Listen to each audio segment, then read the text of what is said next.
Welcome to our podcast, Doing It Right. This podcast reveals authentic stories from successful leaders doing it right. It's about their journey to become a leader, their choices, motivations, and lessons. In essence, how they built successful personal brands. Your host is Valerie Sokolosky, author of 8 leadership books and nationally known as an authority on executive presence and personal branding. Let's get started. Here's Valerie. Well, hello and welcome back. Oh, I can't wait to do this segment today. Don't forget, though, before we start, there's that red button to the side. Please click it and subscribe so you don't miss any of our fabulous guests. Okay, watch this. Hey, Siri, why did Apple make you? They wanted to make you happy. And Siri, what are you wearing today? In the cloud, no one knows what you're wearing. Siri, what does Siri mean? Siri is just the name they gave me when I got the job. It doesn't mean any one specific thing, but I like it. I have been pressing this button like you have for years. And I always wondered, I'll bet like you have, is there a real person behind this machine? Yes, there is. And I have her here today. Welcome, Siri, Susan Bennett. So glad you're with me today. Why, thank you. Do you want to use any particular voice when you say that? Well, now, see, my voice is the original Siri voice, and it sounds a little bit different from the Siri that's on there now. Oh. Siri's a millennial now, and she used to sound like this. Oh my gosh, I can't wait to get into all of this. Susan, let me just begin by saying, you are a voice actor, you are a musician, you are a singer, and having talked with you before the show, you're a fabulous human being. And that's the only kind of people that I like to have on the show. So tell us, how did you become the iconic voice of Siri? Well, to tell you the truth, I really don't know. Apple has not really disclosed any information about how the voices were chosen. And there's more than one because they have different voice actors doing different languages throughout the world. I know that I got the job because I am a voice actor and I had done a lot of what are called IVR recordings, interactive voice response recordings, from which Siri, Alexa, Cortana, all the other virtual assistant voices came from, including GPS voices. So as far as why my voice was chosen, I had read that one of the original engineers said they wanted a voice that sounded otherworldly, but had a dry sense of humor. So whoever chose my voice apparently thought I fit that description. And you do, because Siri has some of the funniest things. But let's go back to this accident. You shared with me that it was almost an accident that you walked in that day. What was that about? That I walked in that day. How did you just show up to do the gig? Oh, I didn't just show up to do the gig because the gig took many, many hours of recording. I had done some work through a company called GM Voices here in Atlanta, who liaised with the Nuance company. They're the biggest IVR company in the world, and they're the ones that Apple got the voices from. And I believe Apple eventually bought Nuance. I'm not 100% sure of that. But I had done all these recordings, and I've spoken to a lot of other original Siri voices as well, and they had the same experience. During the time that we were doing these recordings, which were back in my mind, began in 2005, we just thought we were doing generic voices for phone systems. And so we had no idea that suddenly these voices were going to become a persona. And so all of us were kind of surprised on October 4th, 2011, when Siri appeared and she had our voices, and we're going, wait a minute. What? Who is this person? Well, did they, as a voice actor and when you were recording, can you share a little behind the scenes? So what was it like to literally do the work, Susan? Okay. Well, it was extremely tedious because I need to go into a little explanation of how the recordings became the voices. The scripts that we had to read for all of these voices were created just for sound and not at all for content, because ultimately the sounds had to be reformed to become the answers for all of these virtual assistants. The process is called concatenation. I never heard the word, but it is in the dictionary, and it means linking things together. So once we had done these recordings, technicians and computers would go into the recordings and extract sounds, reform them into new phrases and sentences, and these are what ended up on our devices. But meanwhile, the scripts were really, really strange because, as I said, they were created just for sound. So everything had to be done very consistently. Normally when we humans speak, when we're animated, maybe we'll go down here and say, oh, I wasn't sure about that. And then I went up here and it's, up and down, and not for concatenation. It had to almost be a monotone, same pitch, same pacing, same tone throughout. And so that's what made it so tedious. We had to read sentence after sentence. And of course, because the sentences and phrases were created just for sound and not at all for meaning, they were all pretty weird and wacky, such as cow hoist in the tub hut today. Say schist fresh issue today. Fossa, ask fussy. Militia oi hallucinate, buckra okra ooze. And then we had some really tedious stuff. They would take one word and then just change the vowel sound. So it would be something like this. Say the shrouding again, say the shredding again, say the shredding again, say the shredding again, say the shredding again, say the shredding again. Yeah. This is awesome to hear about this, because how would we know how all of this was done? Now, Yeah. Susan, so you did this and you were Siri, and how long did it take for us to know you were Siri? Well, it took me a couple of years to actually reveal myself, because when I first found out that I was Siri, I was kind of horrified because it was a big deal and I didn't know anything about it. So usually when we voice actors go up for a job, we know what we're auditioning for and we're trying for a specific sound. But in the digital age, we're all auditioning without even realizing it sometimes. And so that's what happened with the Siri gig. I must have been a part of some big voice bank and someone chose my voice. So it was all very surprising. Well, how did you find out? A fellow voice actor emailed me and said, hey, we're playing around with this new Apple app. Isn't this you? And I went, what? And I went on the Apple site and listened to the new iPhone Siri, and yep, that was me. Oh, for goodness sake. All right. So Yeah. you found out, you were surprised. Mm-hmm. So how did the world find out? Well, the world found out a couple of years later when I finally decided, and most people go, gee, why did you wait so long? Well, I knew that it was going to impact my voiceover career. And I've been doing voiceover for many years. And there are many different aspects to voiceover. There are radio and TV commercials, animation, gaming, narrations, promos, trailers, all kinds of things. And I had been fortunate enough to do a lot of different parts of the voiceover business. I was very concerned that if I revealed myself as the voice of Siri, that suddenly I would be typecast. And that's all that people would think that I could do. And so suddenly I wouldn't be given these other opportunities or even the chance to audition for other different things. That was a problem for me. Also, I really did not have any interest in fame. And I thought, ooh, this Siri thing is a big deal.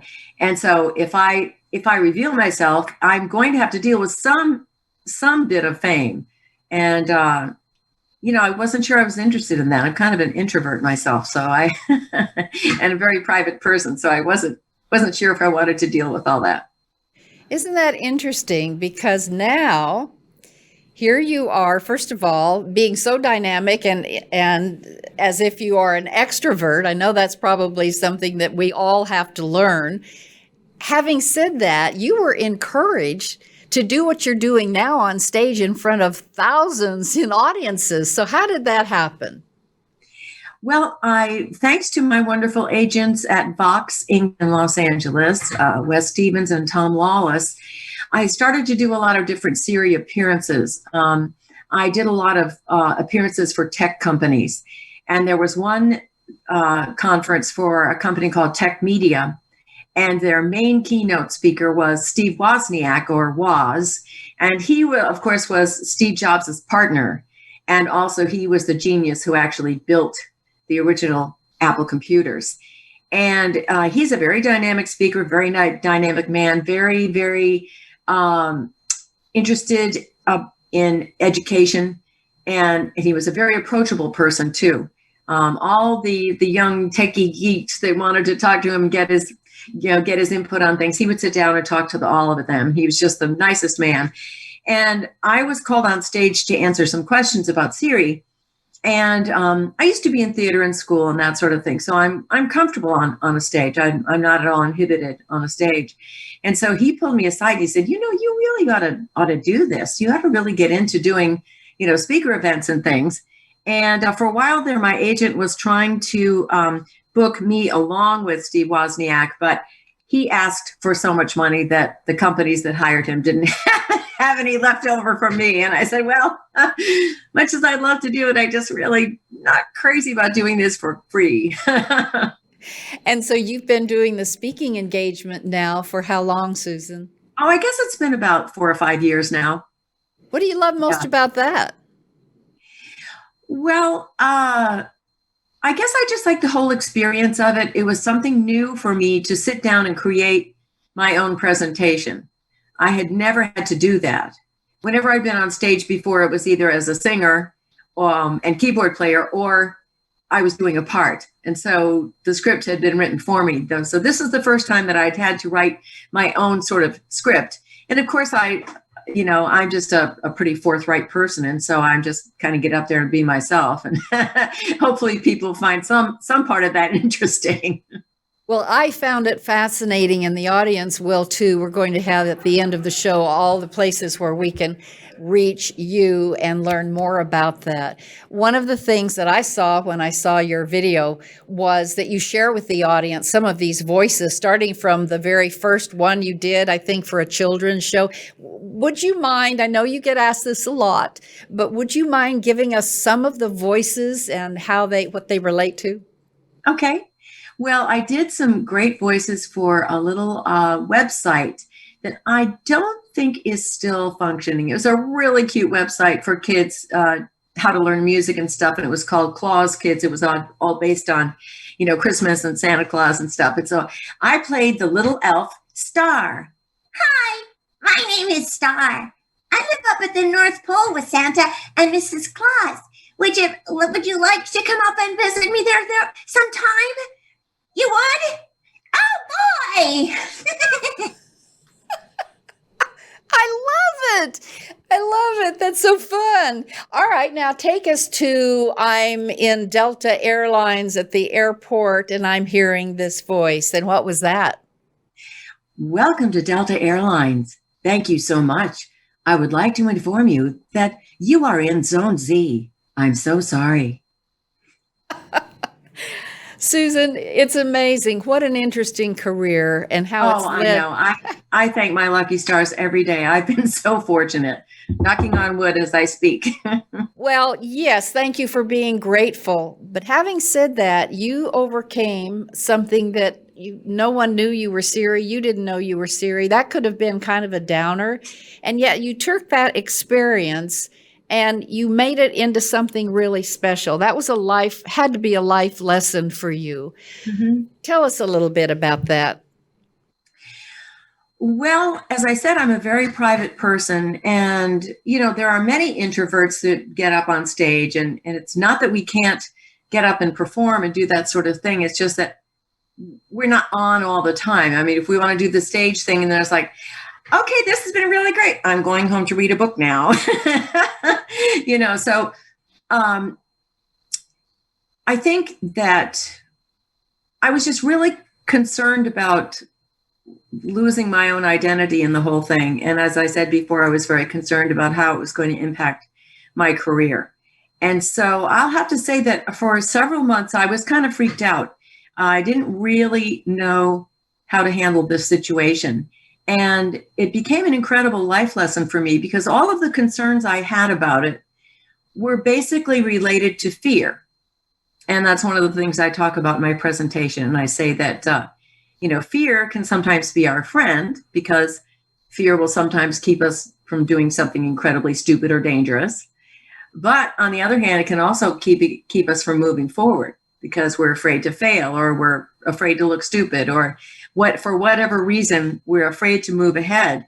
And that's what kept me, just in the background for such a long time. I just had to finally face those fears and just say, look, my husband and son were very instrumental in getting me to reveal myself because they just said, look, this is such a unique and incredible opportunity. It's just crazy that you don't try to, hop on this little SIRI bandwagon here. So finally I agreed with them. And I'm so glad you did. Thank you for that lesson learned. I always, as my audience knows, I ask people to give us those lessons learned, and that's a big one. I don't know anyone, Susan, that doesn't have in the back of our minds sometimes that fear. So that's very real. Thank you for being so real as you are. Let me go to something else now, which is about you as a person. This is the fascinating part. First of all, you, as 4-year-old young child prodigy, unveiled your wonderful talent in piano. Would you tell us about that? And then singing? This is incredible. Well, I was born with just able to do a few certain things. And one of those things was play music by ear. And for whatever reason, neither of my parents was musical. But for whatever reason, they bought me a little 1-octave piano when I was a little kid. And I was able to pick out melodies on it without reading music or without getting any instruction. And our next door neighbor heard me playing. He was an elderly gentleman, Mr. Chegner. And he called my parents and said, I think you have a very musical child. I'm getting ready to move and I would like to give her my upright piano. So he gave me the piano that I spent 12 years taking lessons on. And so that's how that all began. And I'm very grateful to that man. And were you singing at the same time? No, I didn't get into singing until high school. I didn't realize that I had a singing voice. I wasn't drawn to it for whatever reason. But then when I got into high school and they started doing musicals, I thought, ooh, that might be fun. And so that's when I started singing. And then after I graduated from college, I started playing in a band there. I realized that I thought that I did acting and I did theater and all kinds of things. But I realized after school that I was probably a better musician than I was an actor. And so I decided to go in that direction. Tell us about that direction. I want to know about all these wonderful, famous people that as a singer, I can't believe you didn't even realize that till high school. And then you started touring the world with Roy Orbison and Well, Burt. that came a few years later. I had my first band at Brown University, and that was really fun. My first, musical paying gigs. I got married pretty young. I got married actually right at the end of my 21 years, going into 22. And my former husband, my first husband, ended up being a hockey player in the NHL. And so we ended up moving to Atlanta because he played first for the New York Rangers and then was traded to the Atlanta Flames when they were formed in 1972. And I was 2 at the time. I was very Of course. And so we moved south, and that's when I just started, singing and playing out in clubs. And it just sort of took off from there. And also I started to sing in different recording studios in Atlanta. And, Atlanta's a real center now of recording, both for film, television, and audio. There are a lot of fabulous studios here now. And at the time, I just started to do a lot of radio and TV jingles, is what they were called, the songs that people created for commercials. And at the time, you could make a career doing that. So I would do that a lot. And one day, I sang a jingle with a group of people. And when we finished up, the voice actor didn't show up for whatever reason. So the owner of the studio said to me, "Susan, you don't have an accent. Come over here and read this copy." And so I did. And a little, bell is going off, ding, ding, ding. I can do this. So I got a voice coach and then a talent agent. And I've been doing voiceovers ever since. Isn't that interesting how things happen? You start with something and pretty soon life opens. And one of the other things you talked to me about, Susan, was exactly this. You said, take chances, try new things. You might be really good at something that you don't expect. Right. I know that a lot of times, now with all our new agey stuff about how to behave and how to feel, and there's a lot of emphasis on following your dream. Well, some of us didn't really have a particular dream, or if we had an idea of the dream. And my feeling is, especially when you're really young, just try a lot of different things. You never really know. I mean, you might be really great at horseback riding, and you grew up in the city or something, but, keep trying and taking advantage of every opportunity you have. And that's another thing too, is that you never stop learning, because this latest lesson of facing fear really came to me. I was in my mid-60s. So you're never too late to learn. But you're only 39. Yeah, I'm going backwards. Yeah. Let's do that. It is so obvious to me and to the audience that you are such a fun person. I'm looking at your background, and it's really fun. There's a lot of cats. Tell us about your particular cat named Robert Redford. Oh, Robert Redford is quite a handsome guy. We had the fabulous cat named Boo for over 20 years. And he was an indoor-outdoor cat, quite the hunter. And he was a very sort of austere character. Very sweet, but he wasn't very interactive. And we decided that we didn't want to get another cat that looked just like him. So a couple of years ago, we tried going without a cat for a while, but I told my husband, I said, this is the first time in 40 years that I haven't had a cat. I said, I'm really having feline withdrawal. And so we started looking for a ginger tabby, because we'd never had one. So we kept looking and kept looking and kept looking. And finally, the last place we looked, we walk into the cat room, and I'm looking around and I don't see any ginger cats. But I noticed at the back of the cat room, there was this little alcove. And I walked to the back and I peeked around. And there was Robert just sitting there as if to say, what took you so long? So he was talking to you. Oh, he's such a fabulous guy. He is the most affectionate guy that we've ever had. He's just a fabulous cat. Very, very affectionate, very friendly. I'm trying to find a good picture of him here. We only have about 1 million of them, of course, I'm sure. This kind of shows his personality. You can see that. My producer Derek is a cat lover as well. That's precious. Yes, and when we first adopted him from the shelter, his name was Cantaloupe. And I told my husband, I said, oh, we can't call this beautiful little cat Cantaloupe. What a terrible name.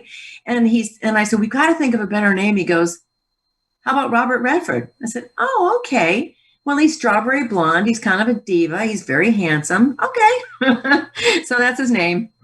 That's perfect. That's perfect. So back to the room and the cats. So is there anything in the room behind that we can see that's kind of special, unique, or different? Well, this table was hand painted by a friend of mine. I'm a Leo, and so she painted a Leo table for me. This thing over here is a needlepoint that I did years ago. And most of the stuff is just stuff that I think is fun or funny. And I have a lot of things that I've collected from doing SIRI interviews and things like that. As I like to say, I like to decorate with a sense of humor. Susan, is it possible to hold that picture up that we can see it? The needlepoint? Uh-huh. Yeah, sure. Hang on.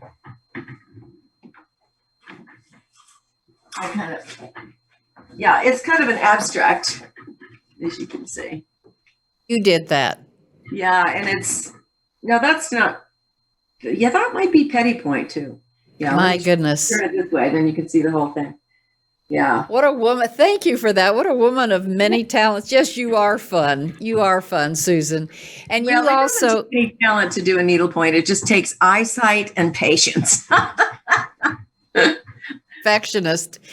I don't want to leave before I also share with the audience a couple more things that I thought were important lessons learned that you shared. One of them, Susan, was, I liked this one, be realistic. If you're 5'2", you're probably not going to be a model. Right. How did that play out for you? Why was that something that was a lesson learned? Well, I think we all have to find our way, but I think we all have to know ourselves. Know our, pluses and minuses, and which isn't to say that we can't change things, but there are certain things that we can't change. I mean, we can't really change our bodies. I mean, we can nip and tuck here and there, but, there are just certain things. And perhaps, if you're totally uncoordinated, you're probably not going to be an athlete, let's face it. So you have to kind of be realistic in your goals, and just know yourself, know what you like to do. And you really strike gold if you are able to make a living doing what you like to do. I mean, regardless of whether you become fabulously wealthy or what you consider to be, have fame and fortune, regardless of that, if you get to, live your life, make a living doing what you love to do, that is a big plus. That's success to me. Susan, I'm so grateful that you did find all of the opportunities that you now share with audiences around the world, and particularly in what you're doing now. It was so fun to hear some of the SIRI voices and other commercials that you did. Thank you so much for being on the show. Well, thank you for inviting me. I've enjoyed it. You're welcome. And for our audience, here are some places, many, that you can follow Susan. And let me just tell you, go to her website because she's got some great interviews, other interviews she's done with very famous people. Again, thank you for being on this show. And has some pieces of her keynote, which you'll find funny and fun and also very special. And so now as I close out the show, I always want to say, again, hit the red button and be sure you tune in next week. When you hit the red button, you'll get a notice, and then you won't miss any of these shows because we continue to have really fabulous guests like we did today. I also want to just say, if I can be a resource for you in what I love to do and what I have found to be my life calling, besides this, is to give you the best of the best thoughts and coaching that I possibly can as an executive coach on leadership. If you have some issues, if you've got some challenges, I have a few scars that I've had. Maybe I can keep you from getting them. Give me a call or go to my website, Valerie at valerieandcompany.com. Until next time, bye for now. Have a great week. Thanks for listening. To receive Valerie's voice, free monthly leadership tips, and to learn more about her leadership programs and coaching, visit her website, valerieandcompany.com. Next week, we'll be here again to inspire, engage, and equip you with teachable points of view from successful leaders who have been doing it right. Until then, lead authentically.